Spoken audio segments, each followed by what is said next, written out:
Hello everyone, welcome to जेनीट education. मेरा नाम है अक्षय मिश्रा और आप क्या पढ़ रहे हैं? क्लास 9th फिजिक्स की सीरीज।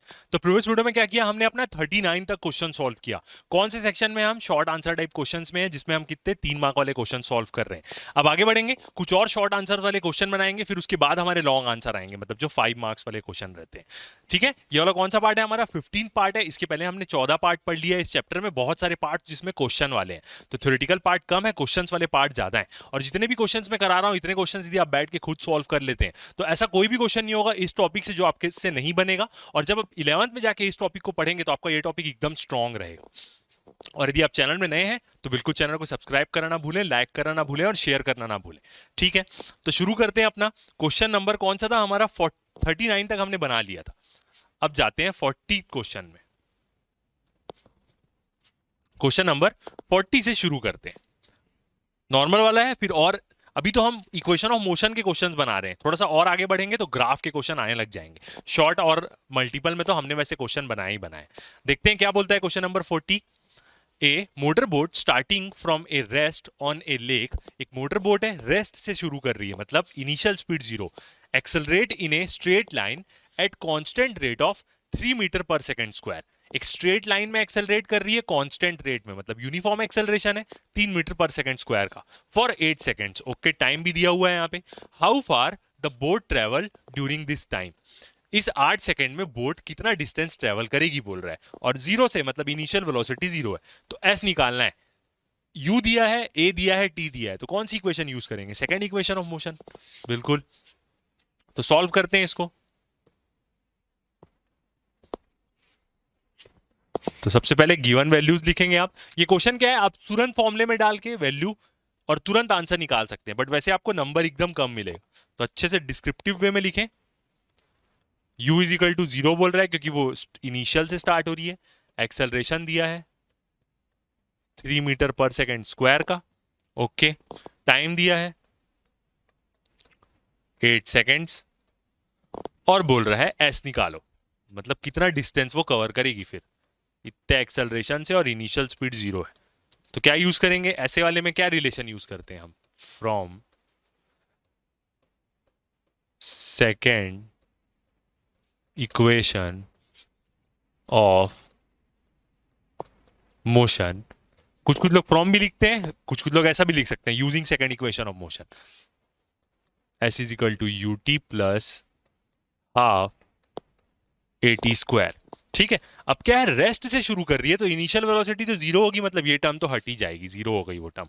प्लस में है तो अच्छा है, उसको 0 नहीं कर रही है, प्लस में नहीं होती तो उसको भी 0 कर देती हो। ओके, एस निकालना है 1/2। एक्सेलरेशन कितने का है यहाँ पे? 3 मीटर पर सेकेंड स्क्वायर का है, और टाइम कितना है? 8 सेकेंड, 8 का स्क्वायर। तो यहां से इसको सॉल्व करेंगे तो कितना आ जाएगा? 8 8 64, 1/2 इंटू 3 इंटू 64। तो कितना डिस्टेंस वो ट्रेवल करेगी? 96 मीटर। तो ये आ गया अपना आंसर।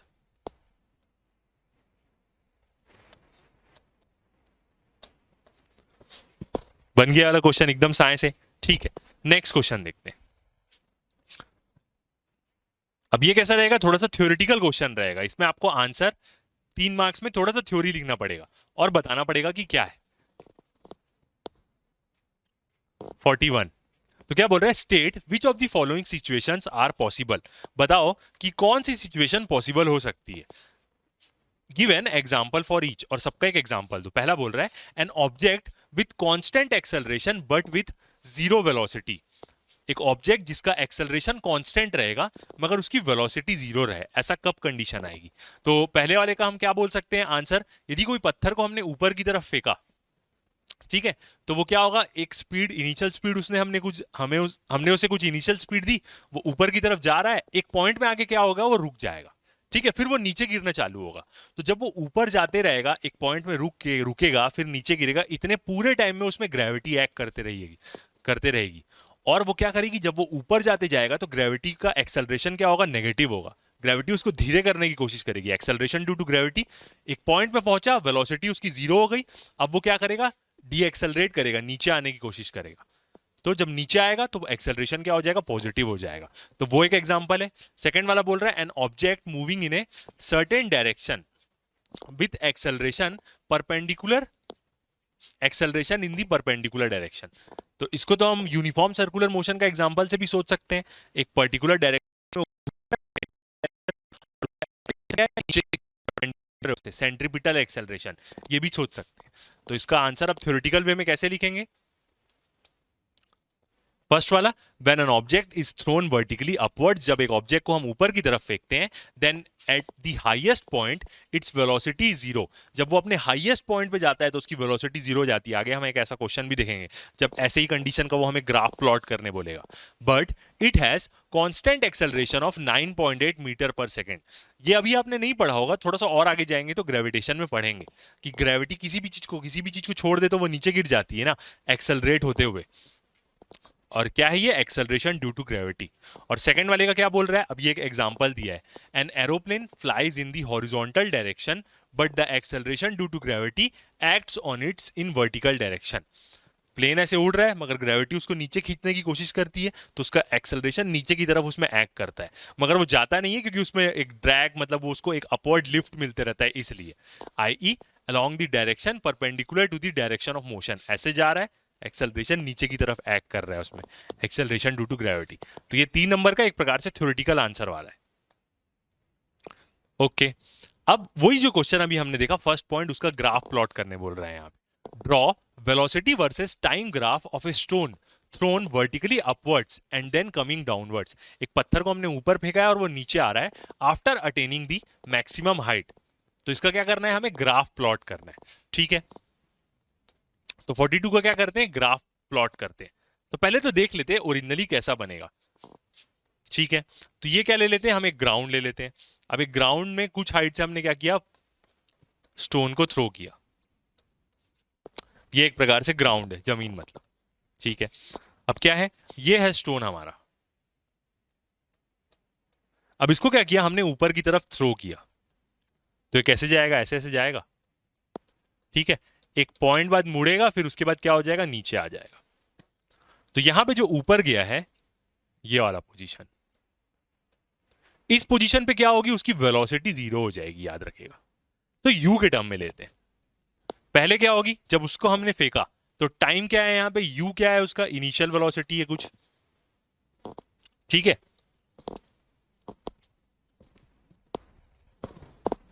यू। और इस समय टाइम क्या चल रहा है? टाइम यहां पे अभी जीरो है। जैसे ही हमने उसको फेंका टाइम जीरो हो गया। ओके, सबसे मैक्सिमम हाइट में गया तो यहां पे टाइम को हम क्या मान लेते हैं? टी ले लेते हैं। टाइम कितना पास हुआ? टी सेकंड्स, कुछ भी सेकंड्स हो सकता है वो। ओके, ये वाली जो हाइट है ये क्या है? उसकी मैक्सिमम हाइट है, तो एच मैक्स, मैक्सिमम हाइट। और यहां पे वेलोसिटी उसकी क्या हो जाएगी? जीरो हो जाएगी, क्योंकि अब वो नीचे गिरना चालू होगा। तो यहां पे u इक्वल टू क्या हो जाएगा? जीरो हो जाएगा। ठीक है, अब वो नीचे गिरा, तो जब वो नीचे गिरते रहेगा तो वो क्या करेगा? एक्सेलरेट करेगा, जी, एक्सेलरेशन ड्यू टू ग्रेविटी। ऊपर जाते रहेगा तो भी तो लगते रहेगी उसमें फोर्स नीचे की तरफ, तभी वो एक जगह में जाके रुका।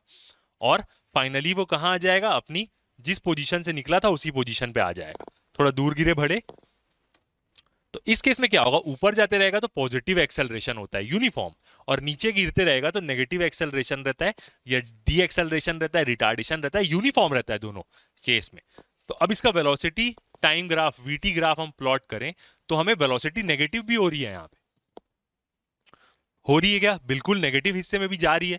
क्यों नेगेटिव हिस्से में जा रही है यहाँ पे? क्योंकि वेलोसिटी का डायरेक्शन चेंज हो रहा है, तो इसलिए वेलोसिटी नेगेटिव में भी जाएगी। तो प्लॉट करते हैं ये और ऐसा, दोनों एक्सिस की वेलोसिटी लेते, पॉजिटिव और नेगेटिव दोनों। ठीक है, अभी क्या होगा? शुरू होगा, तो इनिशियल वेलोसिटी कुछ है उसके पास, तो ये क्या होगा? ऐसे शुरू होगा, ऐसा। एक टाइम आएगा टी टाइम, ये वाला टाइम कौन सा है?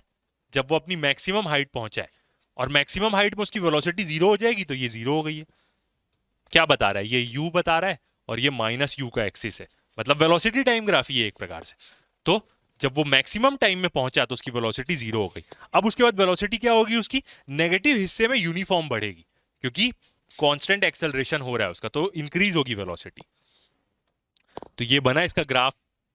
अब इसमें वेलोसिटी और टाइम प्लॉट करना है, तो ऐसे हम बना सकते हैं आराम से।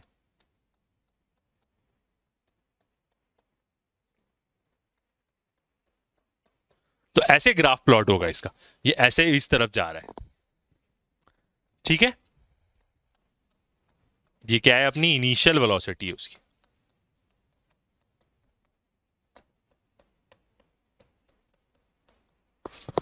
ओके, तो एक डायग्राम, एक ग्राफ बना देंगे इसमें आप, और थोड़ी सी थ्योरी लिख देंगे तो आपको फुल नंबर मिल जाएगा।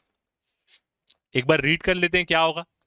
When a stone is thrown vertically upwards, then it has some initial velocity. जब उसको ऊपर फेंकेंगे तो ऑब्वियस सी बात है, थोड़ी फोर्स देके देंगे तो इनिशियल वेलोसिटी होगी। As the stone goes up, its velocity decreases since it's moving against the gravity. जैसे से ऊपर जाएगा उसकी रफ्तार कम होगी क्योंकि वो ग्रेविटी के अगेंस्ट मूव कर रहा है।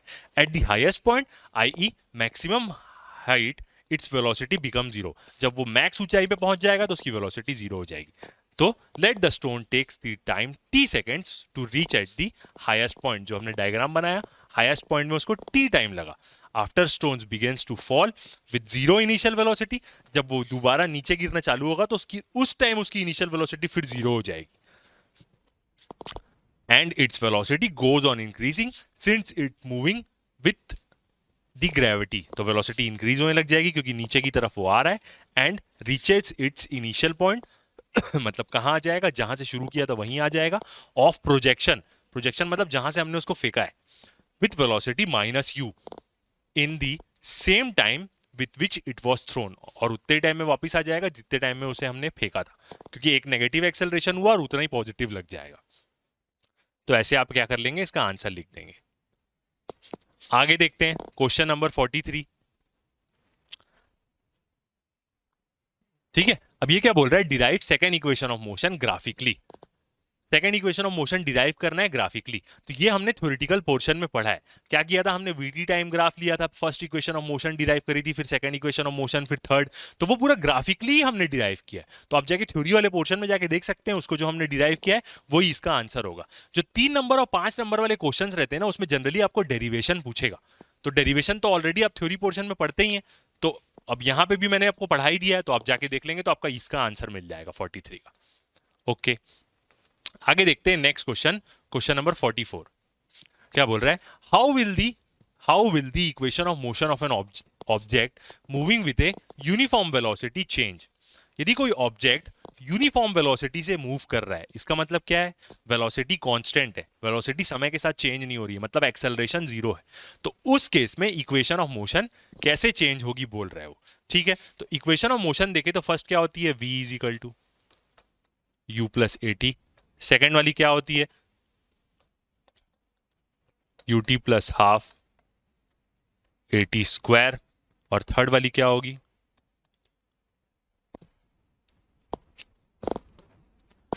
v square is equal to u square plus 2as।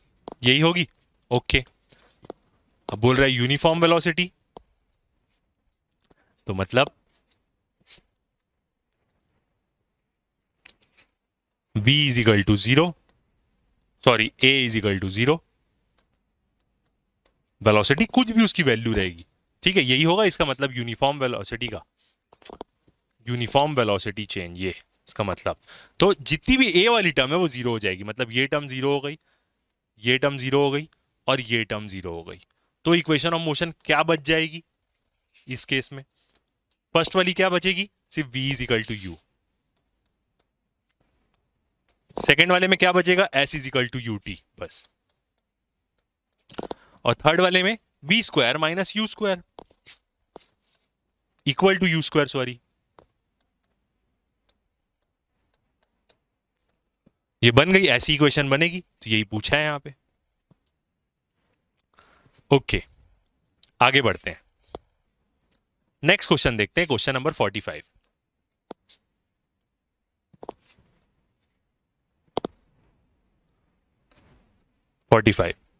बोल रहा है, state the 3 equation of motion which of them describe velocity time relationship और पोजीशन टाइम रिलेशनशिप। तो ये चीज तो मैंने आपको बोला ही है कि याद रखिएगा हमेशा वो क्या रिलेशनशिप शो करती है। तो फर्स्ट वाली क्या शो करेगी अपनी, इसको देखते हैं। फर्स्ट इक्वेशन ऑफ जो मोशन है वो क्या शो करती है, हमारा वेलोसिटी टाइम। सेकेंड वाली जो इक्वेशन मोशन है वो क्या शो करती है, पोजीशन टाइम। और थर्ड वाली पोजीशन वेलोसिटी। तो देखें इसको,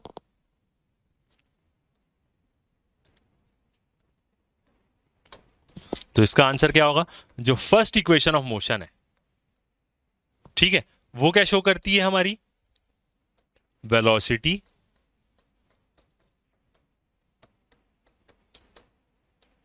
टाइम।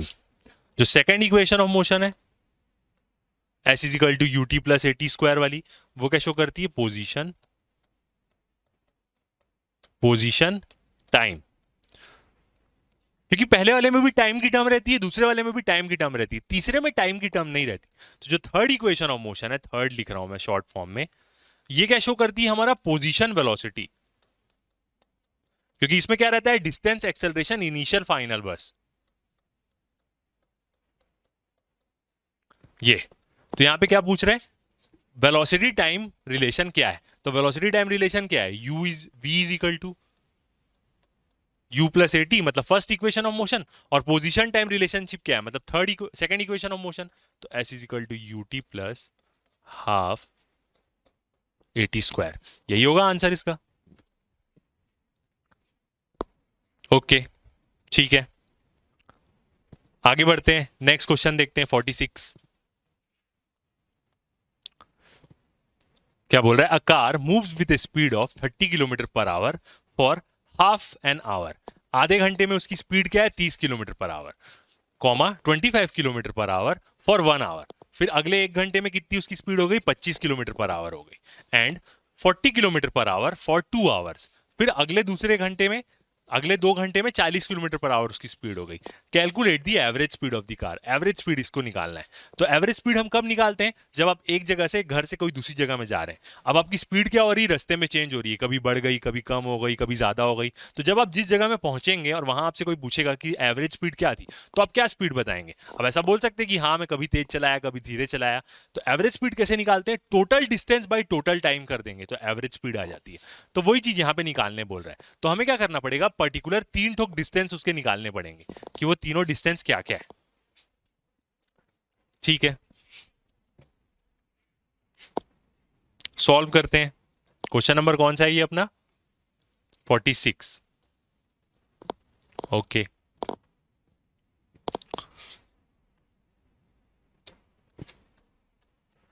तो गिवन वैल्यूज लिखते हैं। क्या क्या दिया हुआ है? एक तो v1 दिया हुआ है, अलग अलग वेलोसिटी को ले लेते, 30 किलोमीटर पर आवर। और इस टाइम में ये इतनी वेलोसिटी कितने टाइम में है? वो आधे घंटे में बोल रहा है।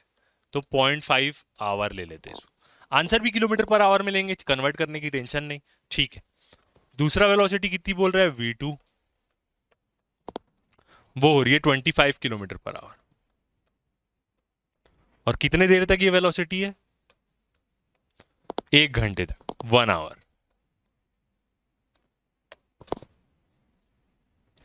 और थर्ड क्या है? v3, ये वेलोसिटी कितनी है? 40 किलोमीटर पर आवर की। और ये कितने टाइम तक के लिए है? t3, 2 घंटे के लिए, तो मतलब 2 आवर्स। यही दिया हुआ है। ठीक है, तो पहले क्या करते हैं? फर्स्ट वाले का डिस्टेंस निकालते हैं। इसका पहले डिस्टेंस निकाल लेते हैं, s1। अब स्पीड इज इक्वल टू क्या होता है? डिस्टेंस अपॉन टाइम होता है। कोने में ऐसा आप कभी भी लिख सकते हैं, speed is equal to distance upon time. ये आपके याद करने के लिए, ये एस मतलब डिस्टेंस नहीं है यहाँ पे।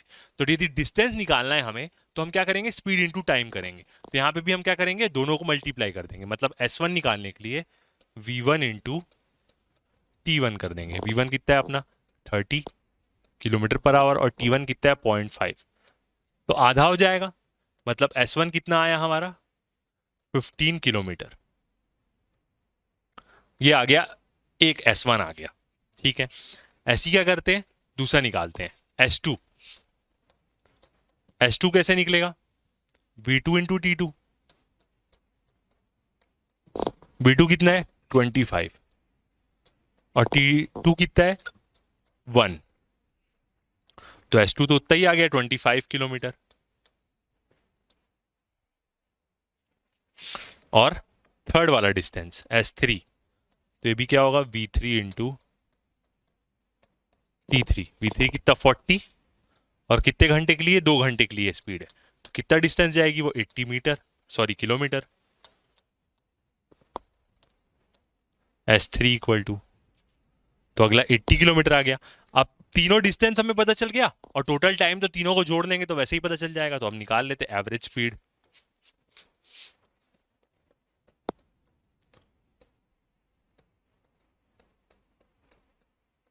एवरेज स्पीड क्या होती है? टोटल डिस्टेंस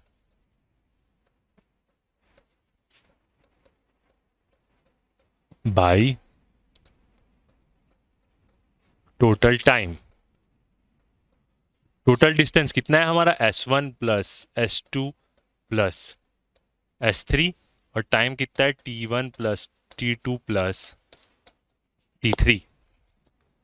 वैल्यू पुट करते हैं, तो S1 कितना था हमारा? 15 प्लस 25 प्लस S2 है, और S3 कितना है? 80। टाइम आवर में ही रखते, किलोमीटर पर आवर में ही आएगी। पहला टाइम है आधा घंटा, दूसरा है 1, और तीसरा है 2 घंटा। तो इसको सॉल्व करेंगे तो एवरेज स्पीड कितनी आ जाएगी हमारी? 15 प्लस 25 प्लस 80, तो ये आ जाएगा 120। और टाइम कितना है? 3 घंटा और 3.5, तो 3.5 आवर्स। अब इसको सॉल्व करेंगे तो कितना आ जाएगा? 34.3 किलोमीटर पर आवर। तो ये आ गई उसकी average speed, 34.3 kilometre per our. Okay, next question देखते हैं, क्वेश्चन नंबर 47। अब ये क्या है? ग्राफ। इसमें ग्राफ है थोड़ा सा, तो और अच्छे से समझ में आएगा। ठीक है, ग्राफ दिखे तो हल्का सा ब्राइटनेस कम कर देते हैं। ओके, क्या बोल रहा है? Find the graph given below in the distance time graph of an object. क्या है? कौन सा ग्राफ है ये? y में डिस्टेंस है और x में टाइम है, तो डिस्टेंस टाइम ग्राफ है ये। Find the speed of the object during the first 4 seconds of its journey. पहले 4 सेकेंड में उसकी क्या निकालनी है? स्पीड निकालनी है, पहले 4 सेकेंड में ये। ठीक है, सेकेंड क्या बोल रहा है? How long it was stationary, कितने देर तक वो क्या था? रुका हुआ था। तो यहां से दिख रहा है कि 4 सेकंड से लेके 14 सेकंड तक, मतलब ये जो 10 सेकंड का टाइम है उसमें उसकी डिस्टेंस बढ़ नहीं रहा है, मतलब ऊपर नहीं जा रहा है, नीचे नहीं जा रहा है, तो मतलब रेस्ट में है वो 10 सेकंड में। और उसके बाद क्या बोल रहा है? Does it represents a real situation, justify your answer. फिर ये ग्राफ पीछे की तरफ चले गया है, तो क्या ये रियल सिचुएशन शो करता है? एक चीज देखे तो डिस्टेंस जीरो हो गया है, डिस्टेंस कभी जीरो नहीं होता। और टाइम क्या हो गया? 14 से पीछे आ गया, 10 सेकंड में आ गया। टाइम कभी उल्टा चलता है क्या? कभी नहीं चलता। तो वही चीज हमें यहाँ पे निकालनी है। ठीक है, तो सॉल्व करते हैं। सबसे पहले हमें स्पीड निकालना है, तो डिस्टेंस टाइम ग्राफ का यदि हम स्लोप निकाल लें तो हमारी क्या निकल जाती है? स्पीड निकल जाती है। स्लोप मतलब क्या होता है? tan theta perpendicular by base. ठीक है, तो फर्स्ट हम क्या निकालते हैं? स्लोप निकालते हैं। फर्स्ट हो जाएगा हमारा slope of distance time graph है, तो यहां पे बोल देते हैं ST graph. Slope of ST graph क्या देता है? स्पीड देता है। और डिस्टेंस टाइम ग्राफ का अंदर का एरिया वेरिया नहीं निकालते, हम वेलोसिटी टाइम ग्राफ का निकालते हैं, जो डिस्प्लेसमेंट देता है और डिस्टेंस देता है। ठीक है, अब कैसा है यहाँ पे ग्राफ को यदि हम देखें तो ये 0 से लेके ऐसा है और ये ऐसा जा रहा है, ऐसा ही कुछ है। स्टार्टिंग वाला हिस्सा 0 वाला, P वाला, और इधर टाइम क्या है? 4 सेकेंड है, यही है। और ये स्पीड कितनी है यहाँ पे? 75 यूनिट क्या दी है? अच्छा ये डिस्टेंस है, सॉरी 75, ऐसा ही है, देखते हैं। ये देखो 0 से P, और ये कितना है? 75, 75 है P ये, और 4 सेकेंड। तो इसका स्लोप निकाल लिए, मतलब ये डिवाइड बाय ये tan theta perpendicular divide by base कर दिए, तो आ गया अपना स्पीड आ जाएगी। डिस्टेंस टाइम ग्राफ का स्लोप उसकी स्पीड बताता है। और स्लोप कैसे निकालते हैं? परपेंडिकुलर बाई बेस, मतलब क्या होता है? tan थीटा ही तो होता है। तो tan थीटा कैलकुलेट कर ली, थीटा मतलब ये वाला एंगल होगा यहाँ पे, ऐसे लिख रहे हैं, बट tan थीटा लिखने की जरूरत नहीं है आपको। यहाँ पे कितना है? 75 है, सामने वाली हाइट ये वाली, और नीचे वाला कितना है? 4 सेकेंड है, तो 4। तो ये कितना आएगा? 18.75 मीटर पर सेकेंड। ये आ गई उसकी स्पीड, यही तो स्पीड है। स्लोप मतलब क्या हो जाएगा? स्पीड उसका। ठीक है, और क्या पूछा है? दूसरा डिस्टेंस बाय टाइम करके भी निकाल सकते हैं हम, एक और तरीके से। कैसे? डिस्टेंस दिया है इसका 75 मीटर और टाइम दिया हुआ है 4 सेकेंड्स। तो स्पीड निकालनी है, तो स्पीड इज इक्वल टू क्या होता है, डिस्टेंस अपॉन टाइम होता है, d/t। वही करोगे तो कितना आएगा, 75/4 ही तो आएगा, और यही आंसर आएगा। तो ऐसे भी कर सकते हो या स्लोप निकाल लो, नॉर्मल तरीका भी ठीक है। सेकंड पूछ रहा है वो कितने देर के लिए वो क्या था, रेस्ट में था। तो आप देख सकते हैं P से Q तक लाइन एकदम स्ट्रेट लाइन है, एक्स एक्सिस के क्या है वो पैरेलल है लाइन। तो इस समय ना डिस्टेंस बढ़ रहा है ना कम हो रहा है, तो इसका मतलब वो रेस्ट में है। और वो टाइम कितना है, 4 सेकंड बाद और 14 सेकंड तक। तो 14 - 4 करेंगे तो कितना होगा, 10 सेकंड आएगा। तो कितने देर तक वो रुका हुआ था, तो कितने देर तक रुका हुआ था वो 10 सेकंड तक। तो सेकंड वाले का आंसर क्या होगा, 14 - 4 करेंगे हम तो 10 सेकंड आएगा। तो आप वर्ड्स में लिखेंगे 10 सेकंड्स के लिए वो क्या था, रुका हुआ था। और थर्ड वाला पूछ रहा है कि क्या ये graph real life situation show करता है, does it represent a real situation. बिल्कुल नहीं। एक तो ये डिस्टेंस कम नहीं होगा कभी, डिस्टेंस कभी जीरो थोड़ी ना होता है। देखो जीरो हो गया है यहाँ पे आर में, और टाइम 14 से लेके 10 सेकंड पीछे आ गया। टाइम कभी पीछे नहीं चलता है, तो हम जानते हैं, टाइम मशीन में थोड़ी ना है वो। तो क्या है, रियल लाइफ सिचुएशन शो नहीं करता है। तो यहां पे आप आंसर क्या लिखोगे, थर्ड का नो। रीजन क्या है, distance can be zero,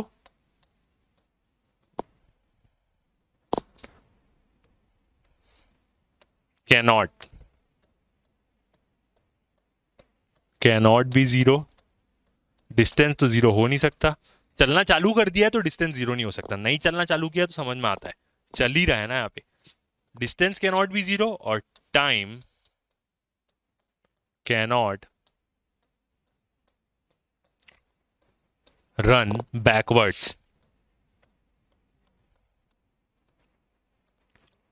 distance zero हो नहीं सकता और टाइम उल्टा चल नहीं सकता। ओके, आगे बढ़ते हैं, नेक्स्ट क्वेश्चन देखते हैं। 47 हो गया, 48 देखते हैं। ठीक है, विजिबल है, थोड़ा सा और ब्राइटनेस कम कर देते हैं, ये लीजिए। तो ये लाइन आपको दिख रही होगी यहाँ पे 25 वाली। क्या बोल रहा है, velocity time graph, VT graph है ये, see figure, show the motion of एक साइक्लिस्ट, एक साइक्लिस्ट का मोशन दिखा रहा है, फाइंड इट्स एक्सेलरेशन। और सेकंड बोल रहा है उसकी वेलोसिटी, और third distance covered by the cyclist in 15 seconds. ठीक है, वीटी ग्राफ हमने देखा तो यहाँ पे हमें स्ट्रेट लाइन दिख गई, तो इसका मतलब क्या है, यहाँ पे वेलोसिटी कांस्टेंट है, दिख ही रहा है, मतलब समय के साथ वेलोसिटी क्या हो रही है, चेंज नहीं हो रही है। तो पहले पूछा उसका एक्सेलरेशन क्या होगा, फर्स्ट वाले का, तो एक्सेलरेशन क्या होगा, जीरो होगा। क्यों, वेलोसिटी कांस्टेंट है, यूनिफॉर्म वेलोसिटी है यहाँ पे तो। ठीक है, सेकंड बोल रहा है उसकी वेलोसिटी, तो दिख रहा है 25 में है, तो वेलोसिटी कितनी है इसकी, 25 मीटर पर सेकंड, वही होगी क्योंकि कांस्टेंट है वो। Third, the distance covered by the cyclist in 15 seconds, 15 second में वो कितना डिस्टेंस कवर किया, ये है 15। अब इसको यहां से ऐसे ज्वाइन कर देंगे, और वेलोसिटी तो उसकी 25 मीटर पर सेकंड की है, तो वेलोसिटी कितनी है 25 की, और टाइम पूछ रहा है 15 सेकेंड्स। तो स्पीड इज इक्वल टू क्या होता है, डिस्टेंस अपॉन टाइम होता है। ठीक है, अब निकालना है डिस्टेंस, तो ऐसे ही निकालना है हमें एक प्रकार से, बट ये फॉर्मूले में वो हो जाता है। तो क्या हो जाएगा, distance is equal to velocity into time, v into t कर देंगे। v कितना है यहाँ पे 25 और टाइम कितना है 15, कितना डिस्टेंस वो कवर किया है यहाँ पे 375 मीटर, 375 ही है बिल्कुल, 375 मीटर। तो ये थर्ड का आंसर आ गया, इतना डिस्टेंस वो कवर किया 375 साइक्लिस्ट। ओके, तो इस वाले वीडियो में इतना ही, 48 तक। नेक्स्ट और वीडियो रहेगा 60-70 क्वेश्चंस हम कुछ करेंगे और बड़े बड़े 5 मार्क्स वाले। तो अभी तक के लिए इतना ही, बने रहिए हमारे साथ, थैंक यू।